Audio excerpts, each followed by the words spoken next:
What's going on, everybody? Welcome back to the channel. We have another commentary recap of a previous project for you with myself and my associate here, Mr. Anthony Bruce Lombardo.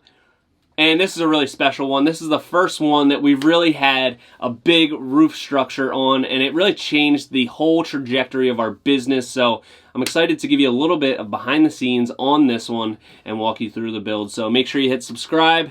Stay tuned. Let's go. Ooh. Piles are in. Piles are already in on this one. This is another helical pile. Yep, beams are getting set. I guess we didn't get footage of the piles going in, but hey, whatever. They're in there. Joists are flying. Joists are flying. Helical Yep. piles really making move.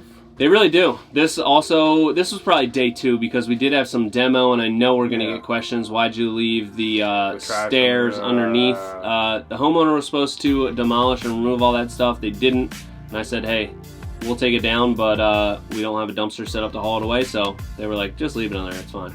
And it's underneath the deck. The deck's gonna last a million years, so we'll never have to worry about it. Poster set. We got that flying. Beams are going up. We've got it framed up just like your traditional deck that we do. Up, post beam. Oh yeah, we got some LVLs going up here. Big boys. Oh yeah, and each one of those 6x6 posts bears down on its own footing. So that is going to carry all of the roof load here, and this is going to be this is our framing for a screen porch here. Yeah, all the openings. We just put in some intermediate 6x, and that is something that we talked about that we would do differently. Yes. Those are just the rough openings for the windows. They're not actually supports, so we would have just done traditional framing for those in the future. We got ridge pin going up. Oh yeah, going against the house. Anthony's up there by himself. Little brace over there. Yep. Give me the ridge. Put it up. And now we go. Yeah, we're moving. Yep. We're cutting rafters. We're throwing them up there. It's hot. Oh, this job, it was like 100 degrees every single day. The really tough thing about a project like this is we're extending the existing roof pitch. So we want to make sure that everything is totally seamless, and we don't have that little hump that you always see on an addition. Always nice is when the roofers came. Did they strip both sides, or did they? I don't remember.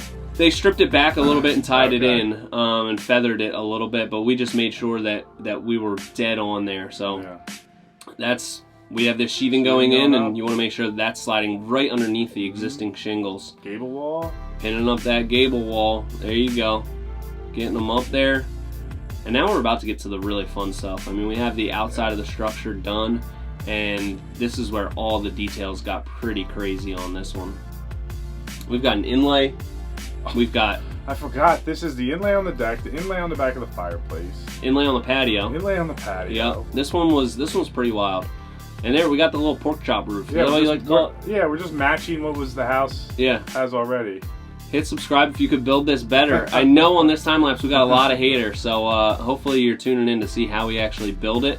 And here we go, digging out for the patio. This was nice. This was like in farmland, so it was nice soft soil, real easy to dig, and no trees for shade.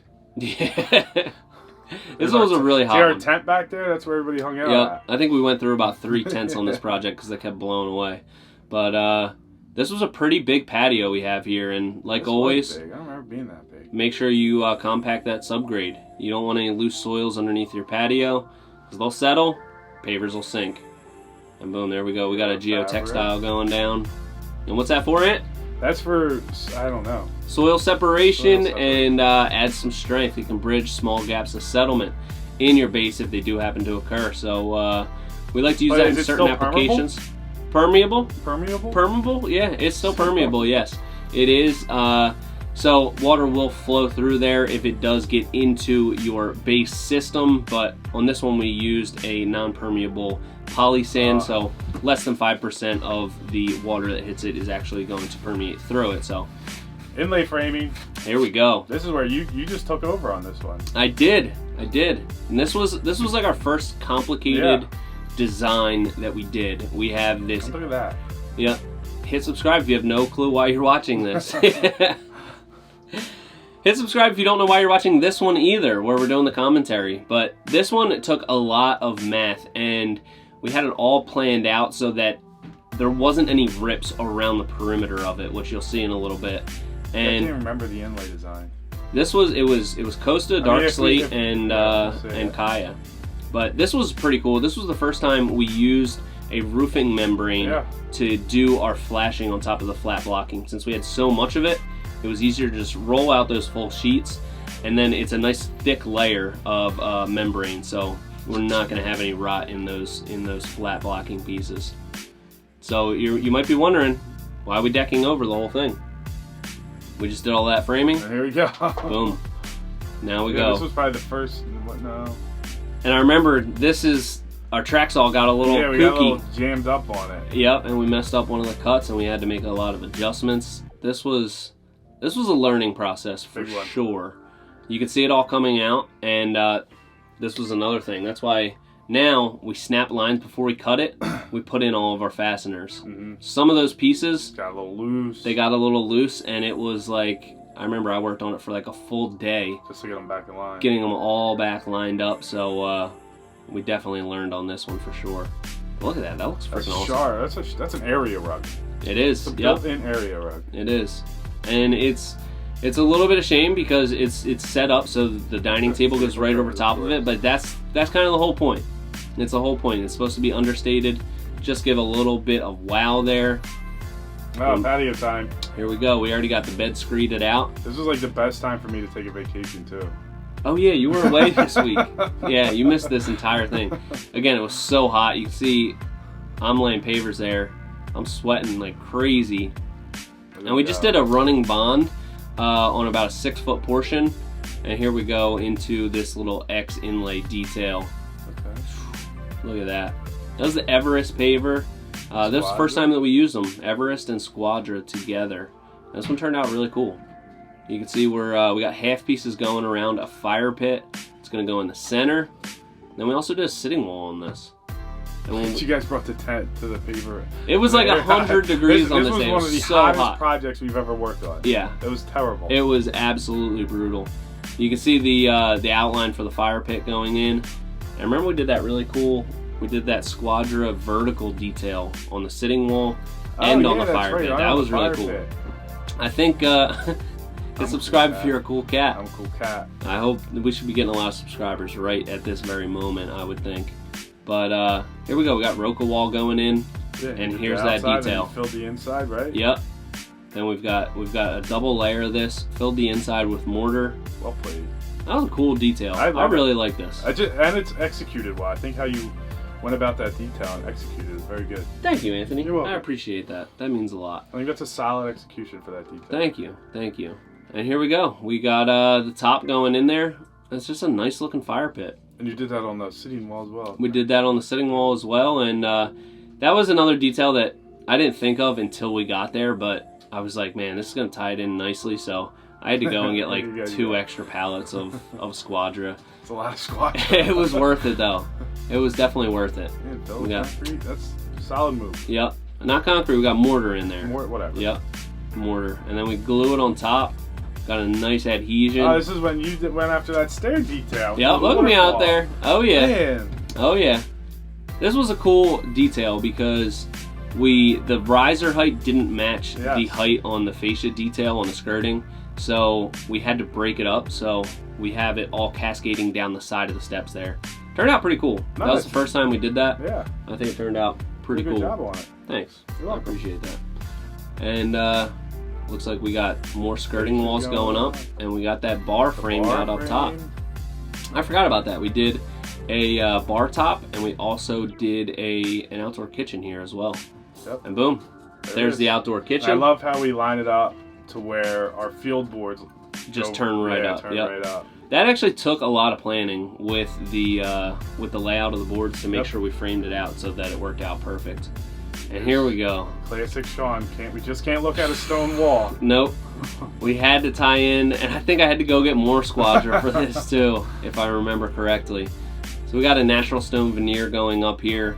There it is. There it is. We wanted a detail on the wall, so we created a form for it so we can make all the cuts on the ground. That's what we did out of that 2x frame. Same size as a Squadra, so we mounted it up on the wall. And it's on Wine Shirt for Friday. Yeah, I forgot about that. We should bring that back, I think. Definitely should. I think we should. So we mounted that up on the wall. You can see we're fitting in all the pieces that were already pre-cut. So this went pretty quickly. And then we'll take that down. We'll backfill it with Squadra, which it turned out really cool. I mean, it wasn't overbearing. I was a little nervous about it at first. I was like, what are we doing? But then... It's a big wall, so I think it set it off nicely. You'll see, we'll get back to that in a little bit. Here we're on the inside of it. We've got a nice reclaimed mantle. You'll see that in a little bit. It's always nice when you're putting some siding back up. Tying it back together. Yeah. We've got a little shiplap deep left. There's me. Yep. Come on, just hit subscribe. We're begging you here. Jeez. And we did sod. Hey, we're already at sod time? That's solidly satisfying. Yeah. Yep. Oh, storm rolling in. Ooh. Oh, hurry up. Hurry up. Get that sod down. Sod always finishes everything off so nicely. Painting the ground. It is. Oh. Interior trim time. I almost forgot how much work this interior trim was. Was. Dude. This was crazy. I told you. This was our first like real big structure. Yep. And Aunt said, as soon as you post pictures of this and a video, that's all we're gonna be doing. And this was like almost 2 years ago, and that's all we've been doing. So he was absolutely right. We got the shiplap wall going up. Little Chip and Joanna. Oh yeah. That was a nice look. They loved that modern farmhouse because look. Because it's on the gable wall. Yep. On the adjacent wall above the fireplace, so it's kind of like a nice little accent. We got that stained ceiling with the white details. That really looks awesome. And boom, there we go. Backfilling that. That's so crazy how that worked out. I know. It looks so cool though. I'm really glad that we did that. Sharp. I drive by that project every now and then. Do you? Yeah, you do see it from the street. Yeah. We got so many comments from people that are in our area because this was like right on a busy road and you can see that. Oh, these windows. Oh, the Easy Breeze windows. Yeah, these were pretty cool. This was actually the client's suggestion. Somebody in their family had these at their house, and they're cool because they're all vinyl. Yeah, they're like a plastic material. Yeah, so and you can collapse them all to the bottom. Or to bring them up. Right? I think they only go to the bottom. No. I forget. I think they can go up or down. Maybe. I don't remember. They're pretty cool though. They look really sharp, and when they're all collapsed, it leaves like 80% of the opening completely open to screen, so it's not like a double hung window where you're only getting half airflow. So it was a really nice application here, and with the fireplace, they said it actually heats up really well. Man. Boring. Wow. Whoa. Check that out. Look at the little car in the in the corner there. Oh. The inside of this just turned out so I would love to sit there on a nice October night. I know. I follow them on Instagram too. They're always in there. Excellent. They're always in there. It really turned out awesome. Look at that pattern. We really I think we tied it together nicely with all of those crosshatch patterns. It's on the deck. That looks like it's out of a magazine right there. That's just expertly decorated. Oh, clean. Can't beat that color combo. No. I love that. Oh. Nice trim work. Hey. Nice trim work on that. I wanted to do an X pattern on top of that too, and that would have been too much. That's the picture with the sunset. That is. That was a good one. And back to this one. That was It's a fun project. We learned a lot. That was definitely a learning project for sure. I think we learned that projects that size, how much work is involved. Hard work. There was a lot of details. It was our first job of that size. There was a lot of little details that I think we weren't capable of fully thinking through all of the little trim details. All those details added up, but I think in the end turned out awesome. Yep. It's led to a lot more projects like that. And I think this time-lapse has like 3 or 4 million views, so people like it. It's a lot of people. Hope you enjoyed this video. Let us know what you think about this commentary. Leave a comment down below. Make sure you hit subscribe. And until next time, this has been Premier Outdoor Living.